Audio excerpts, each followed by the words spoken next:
Been approached by a wind company? What do you need to know about that company? You and I have an insatiable appetite for electricity. Come with me and we'll look at the issues relative to wind farms and the communities that they serve. This is the Windfarm Guy. Hi, this is Dennis Stout, and thank you for joining me for this episode of the Windfarm Guy. There are a lot of wind companies out there. Some are good and some are not so good. Just like grocery stores or clothes stores, there are some you like doing business with and some you don't.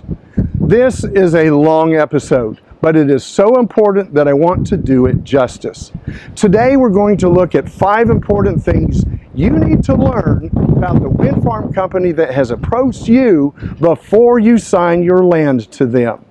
I'll also provide some practical steps for due diligence, a few red flags to watch for, and then some resources you can use to find your answers.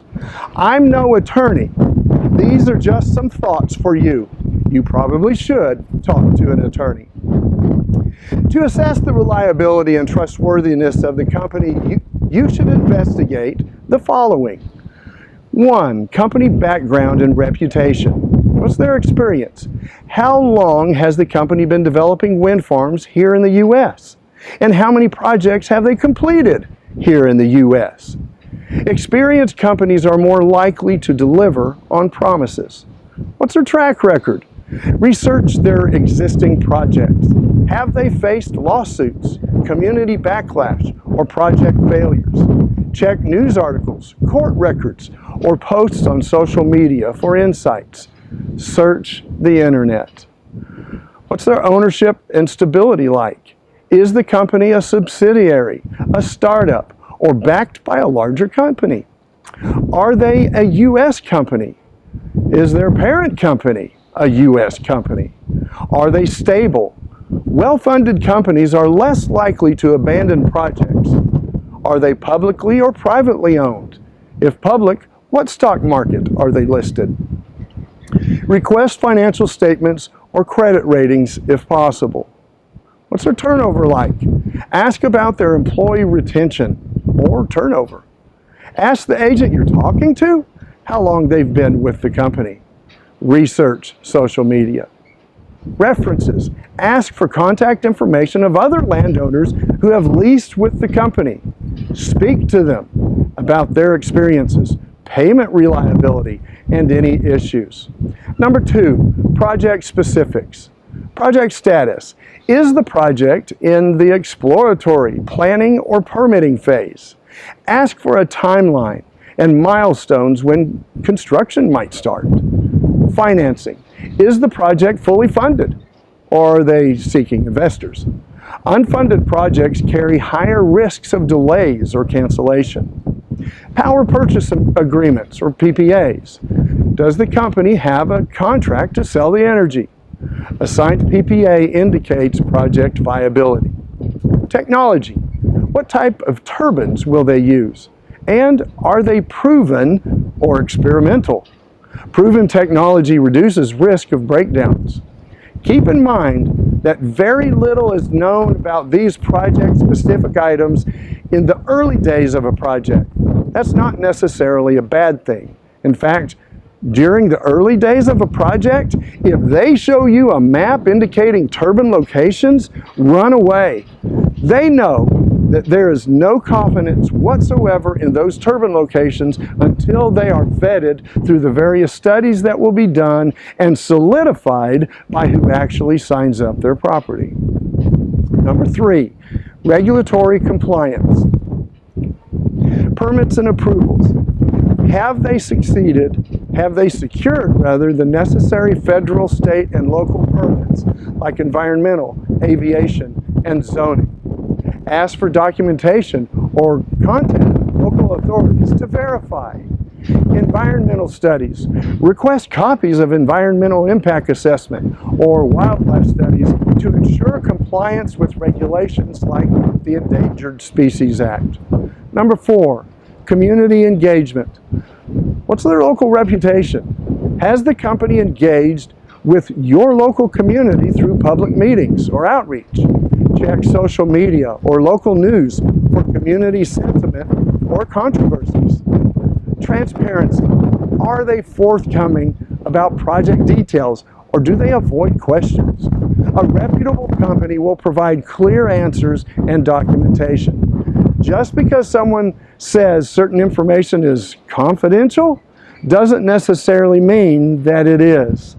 I've had conversations with landowners with another competitor in the area. One landowner shared that the other agent wouldn't tell them certain things because they were confidential. I laughed and said it was actually public information and took them to the websites that showed them their answers. They realized that the other company didn't want them to know and was just lying to them. Number 5, contractual fairness. Standard contracts. Compare their lease agreement to industry standards. Resources like the National Agricultural Law Center or State Extension Services offer sample wind lease agreements. A local attorney. What local attorneys are familiar with their agreement? How many agreements do they have signed? Check the county deed records to see what documents have been filed. Negotiation willingness. Are they open to revising terms like higher payments and stronger decommission clauses? A rigid company may not prioritize your interests. Let me caution you here. In my mind, it is a good thing that a company is firm on the financial terms. It adds a level of trust when you talk to your neighbors and they're getting the same financial terms as you. Here are some practical steps for due diligence. When talking with the company agent, make sure they answer the question that you asked. Don't let them blow smoke. Research the company. Use the internet to check their website, press releases, and news coverage. Search social media for posts mentioning the company or project for real-time feedback from locals or stakeholders. Consult experts. Engage a lawyer, a wind energy consultant, and a tax advisor to review the lease and assess its impacts. Talk to your neighbors. If the project involves multiple landowners, which most do, discuss the terms with others to ensure consistency and fairness. Do you know someone in the renewable industry, even if they are 6 states away? Contact them about the company's reputation and even the reputation of the agent you're dealing with. You never know who knows whom. Visit existing projects. If possible, visit a wind farm operated by the company to see its impact and speak with affected landowners. Check government resources.